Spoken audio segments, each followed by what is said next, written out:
Hi guys, welcome to today's podcast. We're here with Mitchell from Deltic Group. He's in charge of all things socials. It's going to be a really good chat discussing how the implementation of social media is really kind of, it's the importance now of the business, isn't it? It's what you guys get the most traffic from. Yeah, and absolutely. why people go to the venue. So welcome. Welcome. Thanks for having me, and thanks for coming down to Deltic. So it's good to have you guys in. Good stuff. Do you want to start? Yeah, so firstly, if you just tell us a little bit about yourself, your journey up until Deltic and how long you've been at Deltic, and just a bit about yourself really firstly. So official title is social media department manager. Okay. So I kind of head up all things social for Deltic. Mm-hmm. I've got 4 people in my team Okay. who are social media managers, and they're kind of split by geographic region. Yeah. So on average, they probably have about 14, 15 venues to manage the social for, which is it's quite a lot. It's quite relentless. Yeah. The team's quite new. We joined, I think it was around September 2017. Okay. So we're coming up to our 2-year anniversary. Well, you all joined at the same time? Is it Yeah, like a new team? we all joined at the same time. Was So this a new sort of Deltic thing to implement then? yeah, it was. So basically, they wanted to centralise social media because it's quite a technical thing to be involved with from a professional point of view now. Yeah. So Was to take it away from the managers of the venues and well, not so much take it away. I don't like that phrase because it feels like we're taking away the venue's creativity and a big communication channel for them. It's probably their biggest communication channel. So the whole point when we first came in really wasn't to take it away from them. Mm-hmm. If anything, it was to add a centralised support network, because as you can imagine, in bars you might have some young 21-year-old guy or girl looking after their social. If they're at university, likelihood is they'll probably leave after a couple of years. Mm-hmm. So they take that knowledge with them. Yeah. And then obviously the venue has to start over again. Sure. So there's no consistency. So that's kind of one of the first things that we were brought in, was to add a level of consistency to the social media.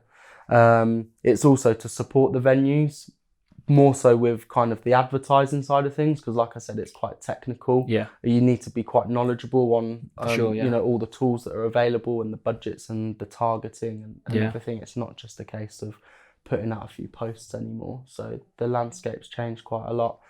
So yeah, we came in 2 years ago, and we kind of what we call centralised all of the venue's social media, and kind of started from scratch really. So yeah, that's kind of where we're at now. Has each sort of platform that you've got, has it got its own separate template, or do you try and keep it as cohesive as possible so they all kind of look the same? So your post to Facebook, would that look the same to Instagram as it would to Twitter?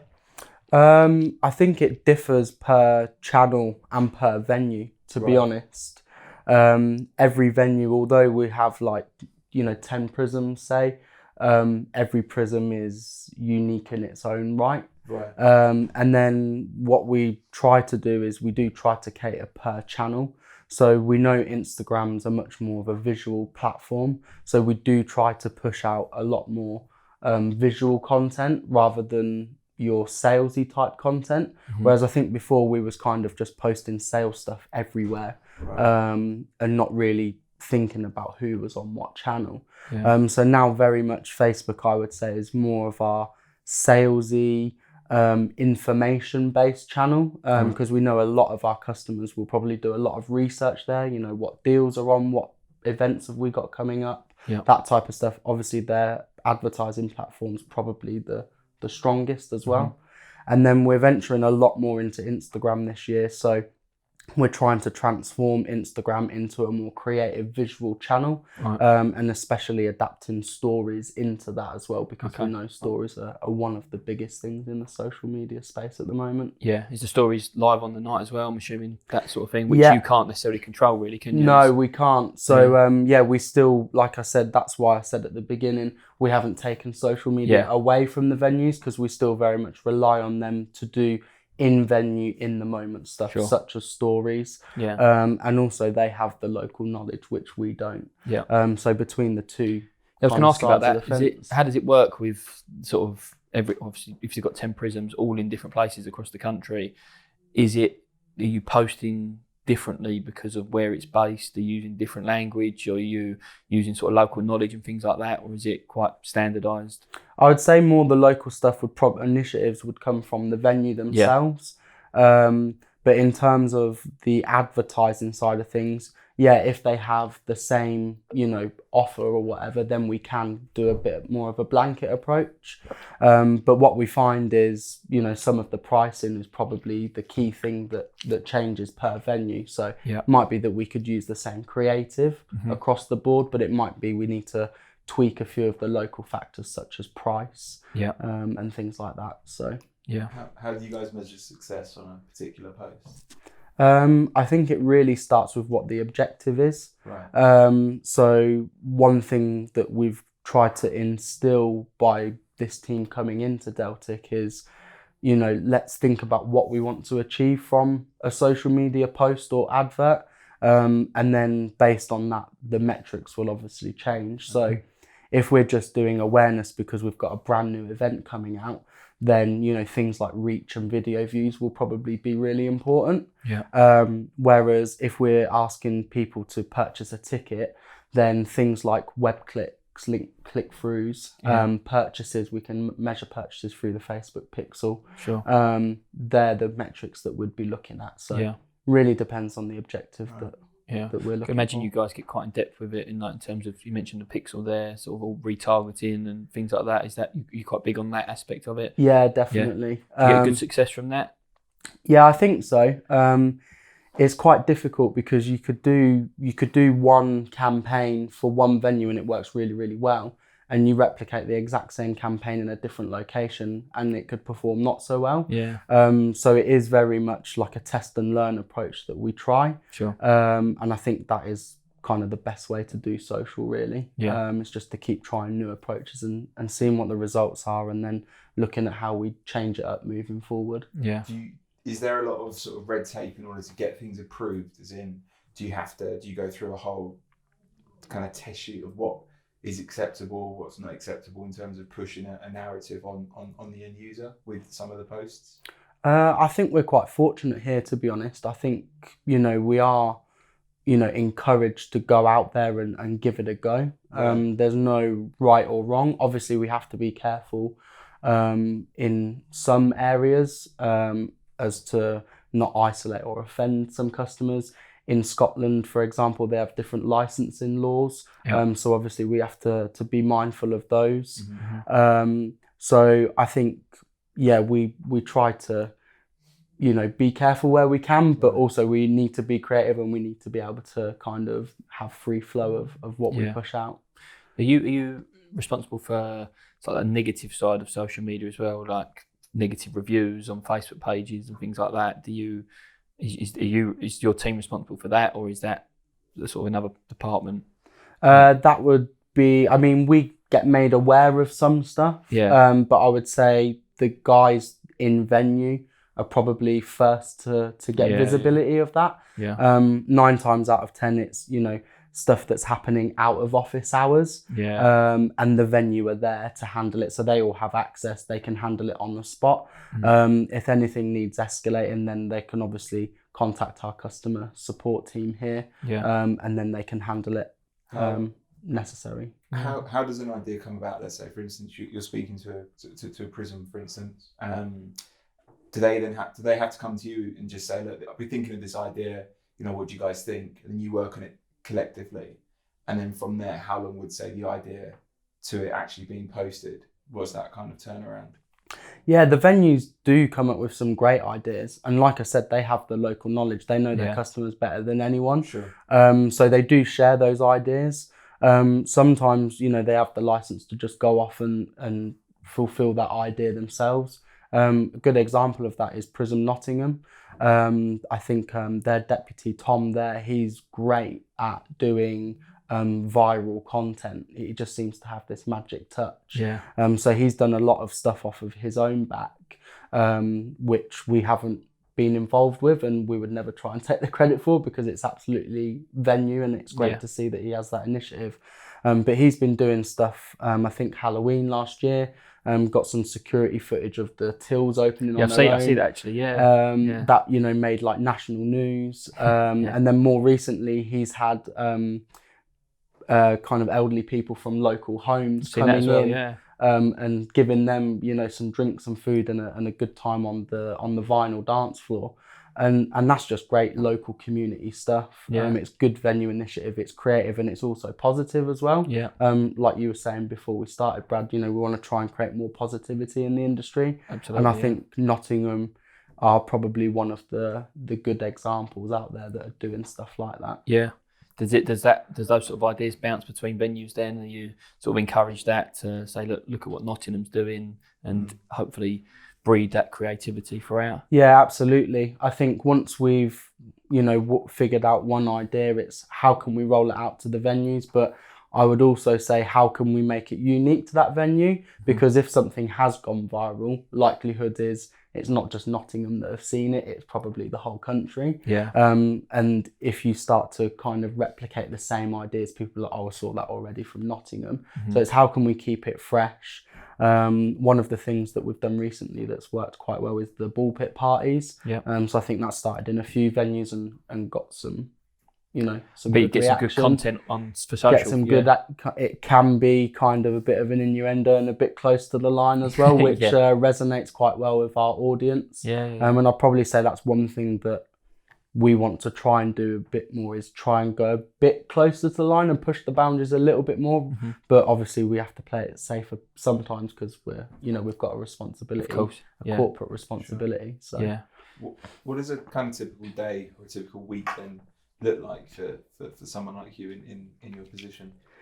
Every day is different, and that's what's great about it. But I think it must be very challenging having that number of 60 venues, and you're essentially Yeah, it is, and stuff's changing all the time as well, from a venue level but also a social media level. So not only are we trying to keep on top of what's going on in the venues and what their key focus areas are, we're trying to keep on top of what the latest and greatest things are in the world of social media. So I'd probably say a typical day. For me personally, at the moment, we've got the new Eden brands coming out in Portsmouth, which launched last weekend. We've got Newcastle and Manchester coming up as well. So for me, that's quite a busy, and it's quite a key focus for the business as a whole, because, you know, we're venturing into the food side of things as well as the club side of things. So we've got, you know, that day and night split. So we're trying to kind of really embrace that and really drive that forward. And as with any new brand, it needs a lot of legwork behind it. We've also got the chatbot, which is quite a key thing for us. Something I was going to talk to you about actually was the chatbot and the sort of success you're getting from that, and how long's that been going, and what was the initial sort of goal for setting that up? I think the initial goal for setting that up, and this started a little while before we actually joined the company. But I think the initial setup was we receive, I think it's over like 1 million messages probably via Messenger every year across all of the sites. So that's a lot of messages to handle. And, you know, everyone's human, everyone misses stuff. So we didn't want anything to slip through the net, basically. So having the chatbot in place, you know, means that there's something there to automatically respond to customers. So we try and keep them engaged, we try and keep them in the conversation. Then if a human needs to step in and pick that conversation up and run with it, you know, they're absolutely there to do so once they're in the office. But we've got it live with 8 venues at the moment. I would say it's still in the learning phase, because it takes a long time to develop. I can imagine it's constantly evolving as well, right? You just need to, things become more intelligent, and, you know, get more data from your customers, and I suppose that's just part of it. Exactly. We train it I personally train it every kind of couple of days. You know, I think it handles the FAQ type stuff very well. Lost property, directions, phone numbers, what events are coming on, that type of stuff. We are making sales through it as well, which is a good sign. But obviously it's new to us, so we need to develop that and improve that process and that flow. But it's also new to the customers as well. So it will take a bit of time for them to kind of understand how it works and get used to booking through it. So, do you see it purely from a customer service perspective, or are you using? We see some venues use it for a marketing tool as well, like in terms of sending a sort of broadcast message out. Do you use it for that as well? Or is it purely customer service? It's customer service and sales based, but we don't send notifications out from it. It's purely if a customer messages us, then it will respond and have that conversation with that customer. Yeah. Just shifting gears quickly with your role. Obviously, 10 years ago, social media kind of hit us and we didn't know really what we had in our hands. And then over the last kind of 5 years, I'd say, especially the last couple, that's where a lot of business is being strung up, and especially where the nightlife industry is going. How do you see your role evolving over the next couple of years? Is it something where you're kind of monitoring the trends and seeing where the focus is going to? And just the second part to that, is this now your kind of best form of advertising? So first part, where do I think we're going with social? I think our role is very much to kind of future-proof social for Deltic. Whether that's the latest trends, the different forms of creative that you can go out there. When we first joined, a lot of creative had, text and sales messages on that. We know Facebook doesn't like that anymore. So it's those little nuggets of information that we have to keep on top of and make sure, when we're getting creative in, we're adhering to best practice for Facebook and Instagram to try and maximize the performance. It's very much about future proofing. The advertising side of things is huge for us. We spend a good chunk of money with Facebook each year advertising. It's definitely one of our strongest advertising platforms and probably most consistent as well. Yeah. We do use other methods. We have email, we have SMS, we have web. We've obviously got the sales teams both centrally and in venue as well. So there's lots of channels that we're pushing messages out to customers on. But I'd definitely say the biggest growth is probably the messenger side of things. Yeah. We receive a lot of messages, people inquiring about stuff. So I'd say that's our probably most valuable asset from a social media point of view. Yeah. On the topic of messaging, where do you, what's your view on sort of WhatsApp? Because a lot of people are talking about WhatsApp now as a new channel for customer service and sales and marketing, and how that fits in with Facebook Messenger, Instagram, direct message. You've got one. I know it's not necessarily there yet, but have you got a view on that for the future? Yeah, I think WhatsApp will be kind of as big as Messenger from like a B2C point of view. Yeah. I know Facebook are definitely developing that. So they started off, I think they released a little while ago, WhatsApp for Business for Android. I think they've just released it for iOS as well. Yeah. So the intent's there. Sure. I think as with most things that come out of Facebook world, it takes a little while because they drip feed it out. And guys like us are probably one of the last people to know about it because we don't work for big firms like Amazon or Apple and places like that. But I definitely think it will work in there. I think payments over Messenger will become, it's already kind of there with Messenger. I think, WhatsApp will start to increase the amount of payments and transactions it takes over that. And if that's available for us, then I think that'll be great. I think we'll have less conversations potentially on the phone. Yeah. Because I don't think our demographic in the nightclub industry necessarily want to speak to someone on the phone as much anymore. Yeah. They'd much rather.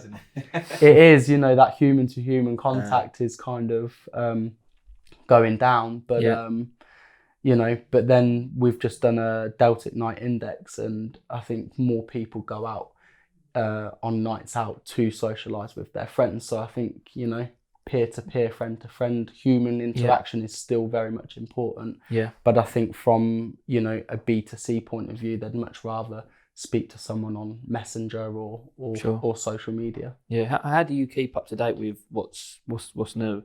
And like we spoke about WhatsApp there, like how do you find out about that? Are you on courses? Are you just constantly researching? Because the thing is, with your role in social media in general, it just changes every day. Like whether that be an algorithm or a new feature, how do you keep on top of that? I'd probably say our starting point is we're quite fortunate that we have a Facebook rep.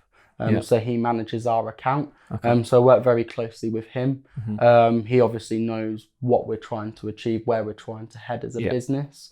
Unfortunately, you know, we don't have finite resource, so we do have to go, right, this is the landscape, but what do we need to focus on from a social media point of view that's going to return the biggest benefit back to the business? And that's always the thing that we have to keep at the forefront of mind. There's lots of nice things out there that we'd like to do in social media, but unfortunately we have to kind of, you know, consolidate our efforts into the areas that are really going to make a difference.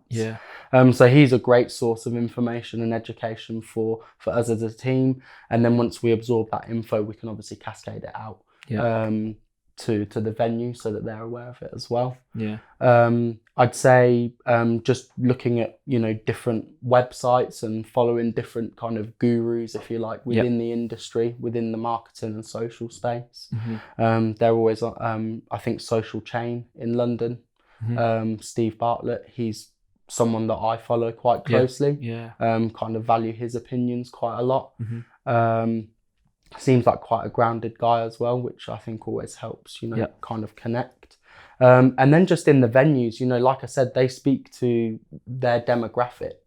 And the guys that we're targeting, you know, the 18 to 25-year-olds that are going out week in, week out, they're going to tell you what's the greatest and latest thing that they're using. So that feedback as well is quite valuable, hearing it straight from the horse's mouth. From your perspective, obviously it's completely different from a nightclub manager to an owner.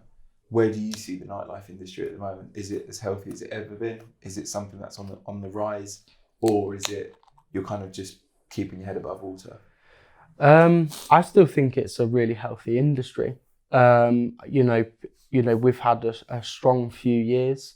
I think the industry as a whole has had, you know, quite a strong performance over the last few years.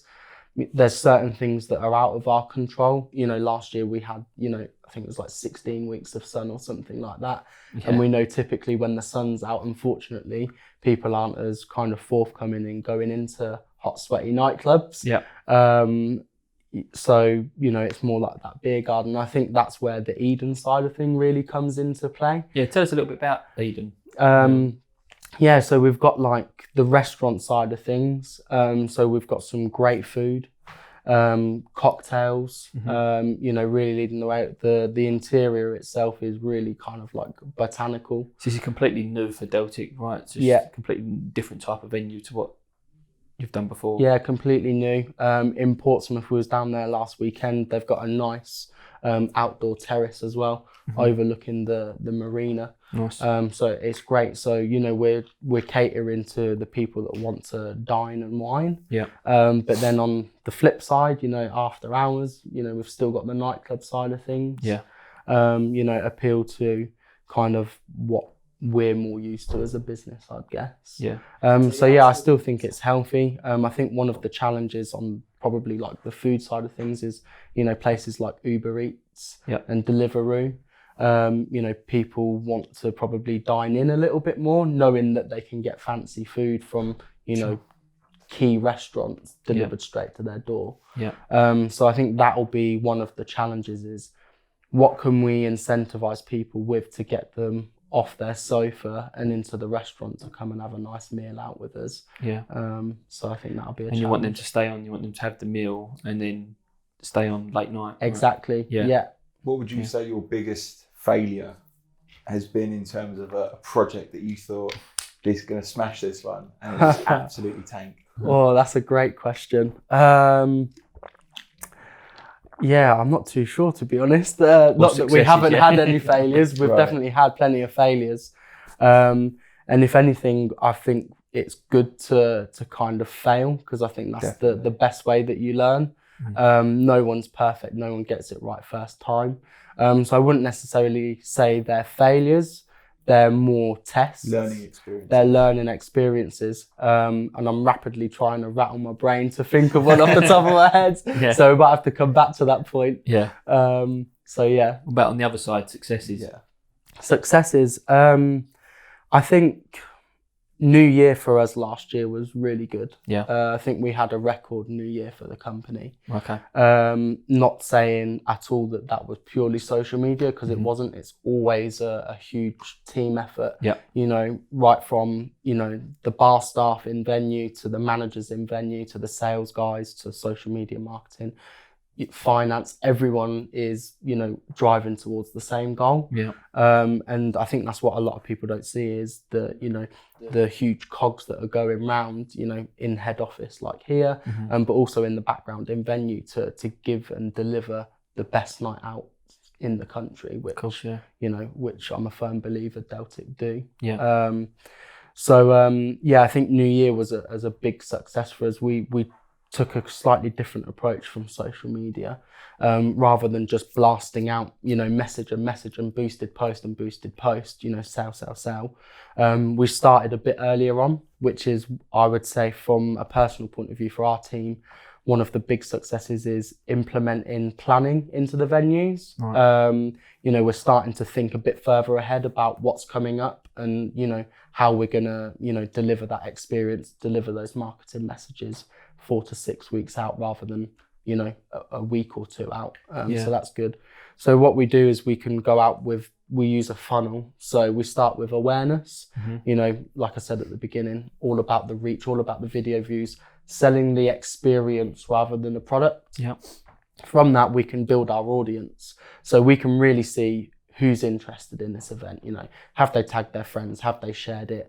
Have they viewed the video for more than 3 seconds? Because we know people's attention spans are really short. Yeah. Really, really short. And that's another challenge for us. And then once we've done that, we can start to use the pixel and content that we've put out there to build those audiences. So when it does come to the conversion stage, purchase your ticket or, you know, book a VIP booth, we're targeting people that are more likely to convert and more likely to purchase because it's of interest for them. Yeah. One thing that I always say is social media is very much about relevancy.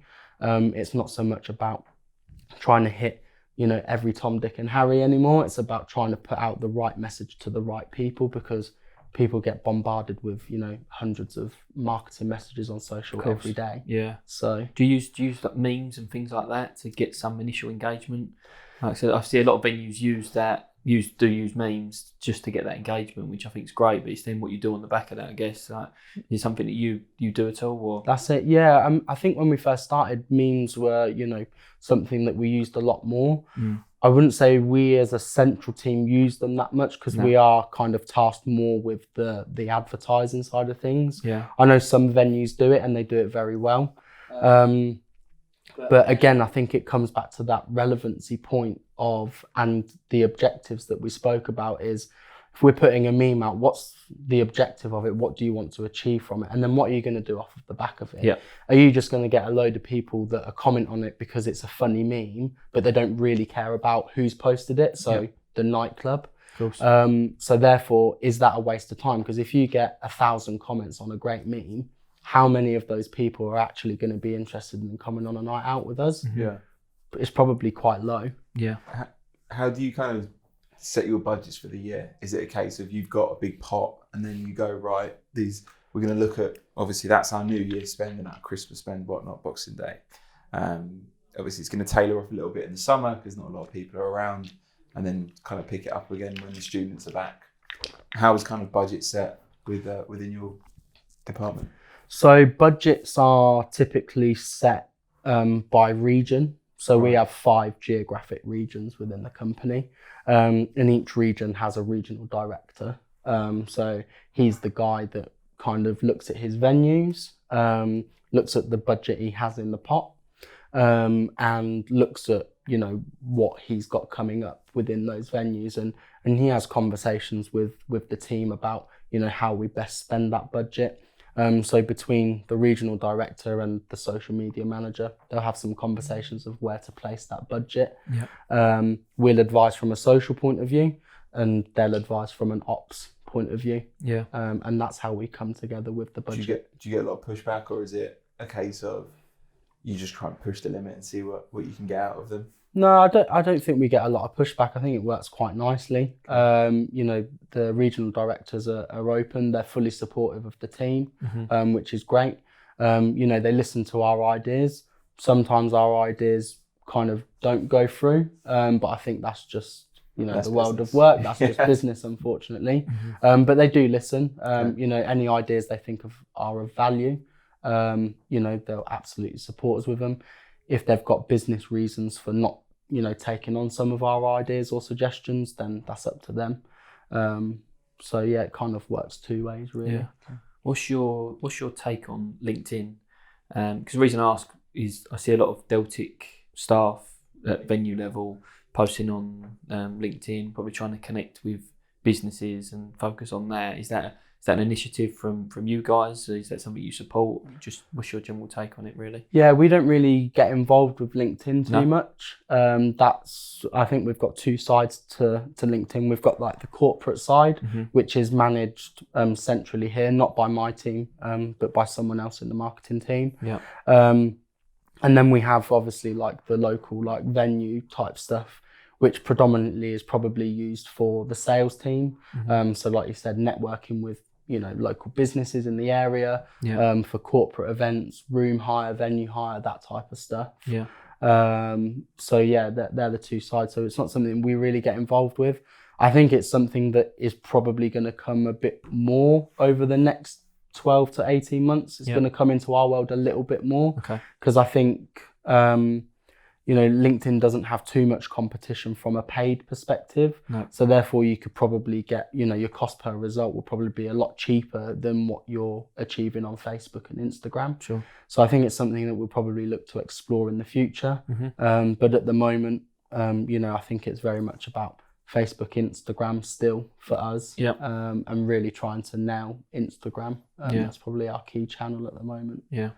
So you've got a lot of insight from managing 60 social media for 60 different venues all across the country.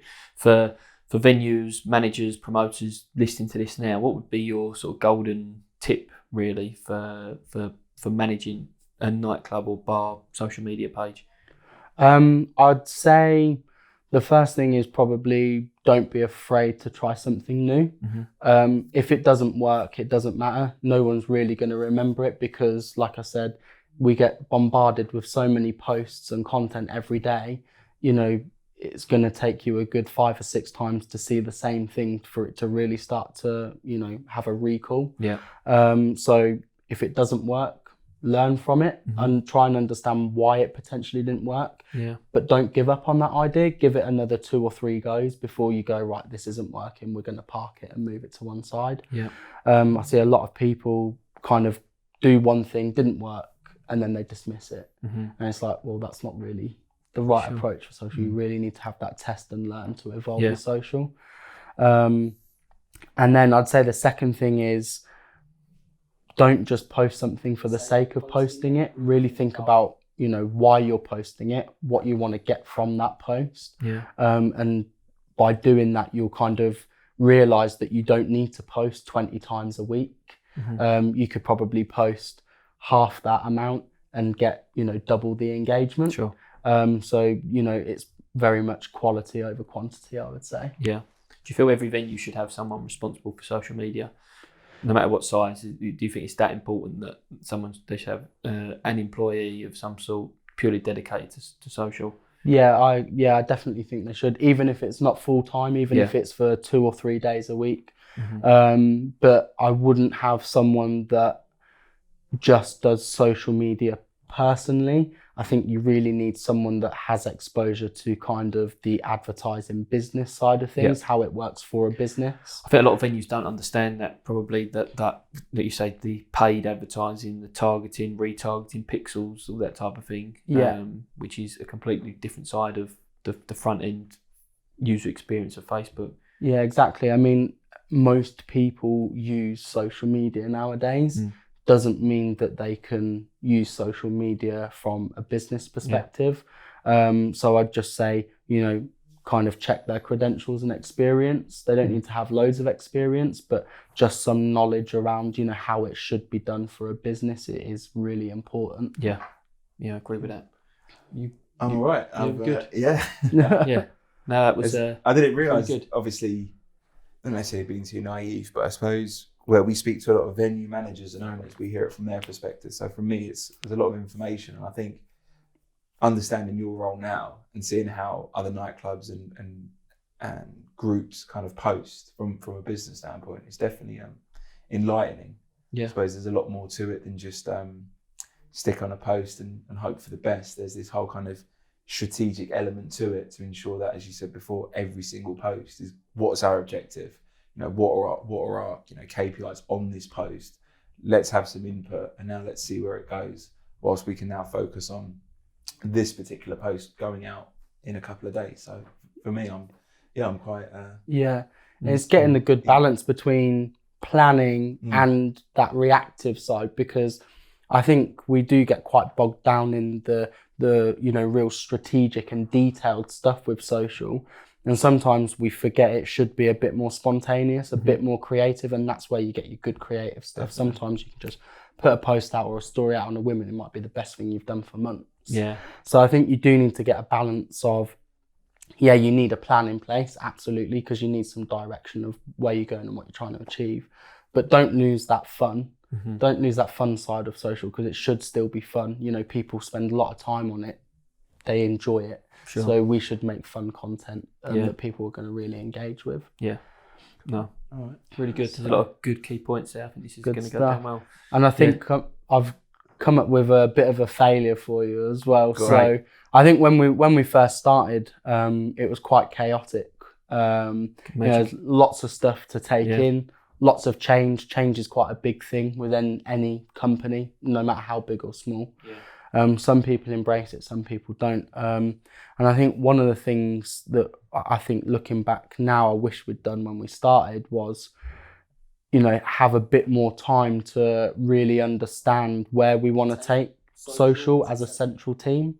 And, kind of speak and build those relationships with the venues. Because looking back on it, if I think from the venues perspective, if I was working in venue and then all of a sudden there's this brand new social media team that's going to take away our key marketing channel, I can understand why they might be a bit kind of, concerned about that. Whereas I think if we'd have come in a little bit less guns blazing and a bit more, thoughtful and build those relationships first, I think we kind of may have had a bit of a smoother transition. Doesn't mean that I would change our approach. No. Because like I said, it's not a regret, it's a learning. Sure. But I think we've all come through that as a company now. And everyone's fully on board with it, and everyone's doing a great job on social, both centrally and out in the venues. It's worked in the end, yeah. So Brilliant. Okay, good stuff. Well, Mitchell, thank you very much for joining us, and have a good day. Cheers. Thanks for having me. Cheers.